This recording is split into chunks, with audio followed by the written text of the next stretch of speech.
Hi, good evening to all. என் பேர் மாணிக்கம். ஊர் திருநெல்வேலிப்பேட்டை. நான் டிஎன்பிசியில் நடந்த அசிஸ்டன்ட் அக்ரிகல்ச்சர் ஆஃபீஸர் எக்ஸாமில் ஸ்டேட் ஃபஸ்ட் எடுத்திருக்கேன். First of all thanks to Kirushaba academy சாருக்கு. நான் ஒரு 4 இயர்ஸாக சாரோட யூடியூப் சேனலை தான் ஃபாலோ பண்ணுறேன். சார் கொடுக்குற மெட்டீரியல் ஆல்ரெடி நான் 2020 சாரோட டெஸ்ட் பேட்ச் ஸ்டூடெண்ட். சார் கொடுக்குற மெட்டீரியல் அண்ட் யூடியூப் வீடியோஸ் தான் பார்த்து படிச்சுட்டு இருந்தேன். ஜிகே மட்டும் வேலைக்கு போயிட்டே தான் படிச்சுட்டு இருந்தேன் ஒரு 3 இயர்ஸாக. எக்ஸாமுக்கு முன்னாடி ஒரு 6 மந்த் மட்டும் நான் வந்து வேலையை விட்டு நின்று தனியாக ரூம் எடுத்து படிக்க ஆரம்பித்தேன். அதுக்கு முன்னாடி ஒரு 3 இயர்ஸாக வேலைக்கு போயிட்டு தான் படிச்சுட்டு இருந்தேன். காலைல 6 to 9 வரை படிப்பேன். நைட்டு ஒர்க் விட்டு முடிஞ்சதுக்கப்புறம் 6 to 11 வரை படிப்பேன். அதுக்கப்புறம் தூங்கிடுவேன். இப்படி தான் ரொட்டீனாக படிச்சுட்டு இருந்தேன். நான் ஒரு ஃபார்மில் தான் வேலை பார்த்தேன். அந்த ஃபார்மில் வந்து அங்கே போயும் படிச்சிருக்கேன். ஓனர் வந்து படிக்கலாம் அலோவ் பண்ணுவாங்க. அங்கே ஹிந்திக்காரங்க வேலை பார்ப்பாங்க. அவங்கள சூப்பர்வைஸ் பண்ணுற ஒர்க் தான். அங்கே போய் நான் வந்து சாரோட வீடியோஸ் பார்த்து அங்கே ஒரு கொட்டாய் மாதிரி இருக்கும், அங்கே தான் உட்காந்து படிச்சுட்டு இருப்பேன். இது என்னோட 4வது அட்டம்ப்ட். 2019 ஃபர்ஸ்ட் அட்டம்ப்ட் பண்ணேன், அதில் ஃபெயில் ஆகிட்டேன். 2021 ஓவராலில் 73rd ரேங்க். அப்போவும் கவுன்சிலிங் வேறு போய் கிடைக்கல. இப்போ 2024 ஒரு கால்ஃபர் பண்ணி பிப்ரவரி மாதம் எக்ஸாம் நடந்துச்சு. 2023 எண்டில் கால்ஃபர் பண்ணி 2024 பிப்ரவரி மாதம் எக்ஸாம் நடந்துச்சு. அதில் வந்து ஓவரால் நல்ல ரேங்க் தான் எடுத்தேன். ஓவராலில் 38 ரேங்க். ஒரு 2 கொஸ்டினில் போச்சு. ஸோ அப்பவும் கவுன்சிலிங் வர போய் கிடைக்கல. இது என்னோட 4வது அட்டெம்ப்ட். இப்போ ஸ்டேட் ஃபர்ஸ்ட் எடுத்திருக்கேன். சாரோட முழுக்க சாரோட வீடியோ தான் பார்த்து ஜிகே தான் படிச்சுட்டு இருந்தேன். சாரோட மேக்ஸு ரொம்ப ஹெல்ப் பண்ணிச்சு எனக்கு. சாரோட நான் இன்னொன்று ரொம்ப டவுனாக இருக்க டைமில் சாரோட மோட்டிவேஷன் வீடியோ தான் பார்ப்பேன். அது ரொம்ப ஹெல்ப் பண்ணிச்சு. மேக்ஸ் சாரோட மேக்ஸ் ரொம்ப ஹெல்ப்ஃபுல்லாக இருந்துச்சு.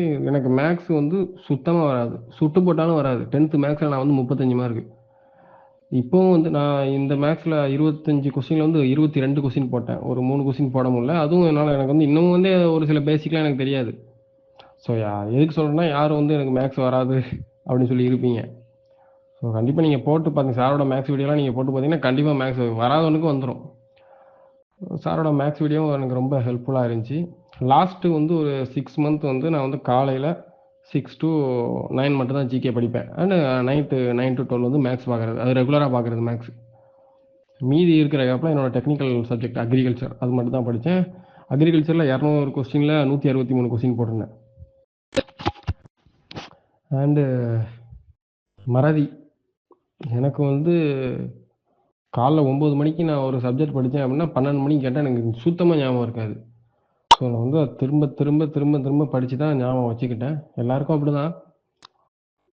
குப்தர்கள் 11th 12th குப்தர்கள்லாம் நான் வந்து ஒரு 20-25 டைம் படிச்சிருப்பேன். இதுவரை 25-30 டைம் கூட படிச்சிருப்பேன். சிந்து சமோலி, குப்தர்கள், மராத்தியர்கள்லாம் 30 டைம் படிச்சிருப்பேன். சுத்தமாக பேர் எதுவுமே எனக்கு வந்து ஞாபகம் இருக்காது.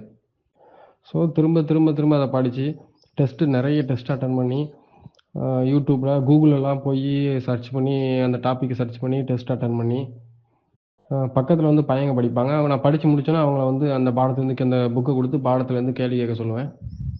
அப்படியே நைட்டு தூங்கும்போது அதே புக்கை கொடுத்து சேம் அன்னைக்கு படித்ததே கேள்வி கேட்க சொல்லுவேன். அப்படி படித்து தான் ஞாபகம் வச்சுக்கிட்டேன். எனக்கும் ரொம்ப மறக்கும். சேம் ஜிகேவும் அப்படி தான், அக்ரி அதுக்கு மேலே மறக்கும். ஃபஸ்ட்டு வந்து சார்கிட்ட வந்து 2020 ஜாயின் பண்ணி படிக்கும்போது என்கிட்ட ஸ்கூல் புக் எதுவுமே கிடையாது.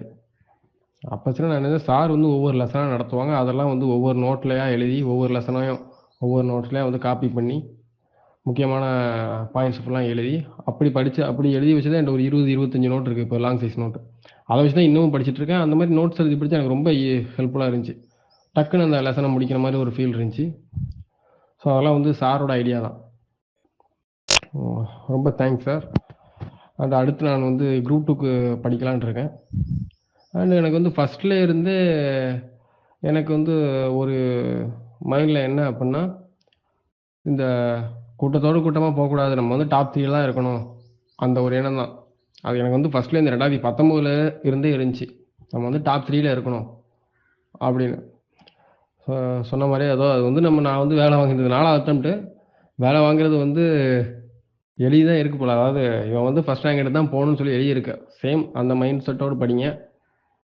இந்த மாதிரி ஒரு நாளைக்கு நான் வந்து 17 மணி நேரம் 18 மணி நேரம் படிப்பேன். 6 ஹவர்ஸ் தான் தூங்குறது லாஸ்ட் ஒரு 6 மந்த் மட்டும். ஏன்னா 6 மந்த் தான் வந்து வேலையை விட்டு படித்தேன். அதுக்கு முன்னக்கூட்டி வேலையிலேருந்து படித்தது தான். எனிவே எல்லாரும் கன்சிஸ்டண்ட்டாக படிங்க. இந்த கேப் விட்றது, ஒரு 3 படித்து இடையில படிச்சுட்டு அப்புறம் ஊருக்கு போய் கேப் விட்றது, 3 மாதம் 4 மாதம் படிக்காமல் இருக்கிறது, இந்த சோழியே இருக்கக்கூடாது. இந்த மாதிரி ஒரு நாள் நான் பண்ணது கிடையாது. இது முன்னக்கூட்டி பண்ணேன். ஃபஸ்ட்டு 2 இயர்ஸ் படிக்கும்போது அப்படி தான் பண்ணிட்டு இருந்தேன். அதனால தான் எனக்கு ரிசல்ட் தள்ளி போச்சு. இந்த டைம் லாஸ்ட் இந்த ஒரு 1 இயர் வந்து அப்படி அந்த மாதிரி நான் எதுவுமே பண்ணலை. கன்சிஸ்டண்ட்டாக படிங்க, டெஃபினட்டாக போஸ்டிங் வாங்கிடலாம். தேங்க்யூ டு கிறிஸ்டோபா அகாடமி சாருக்கு ரொம்ப தேங்க்ஸ். தேங்க்யூ.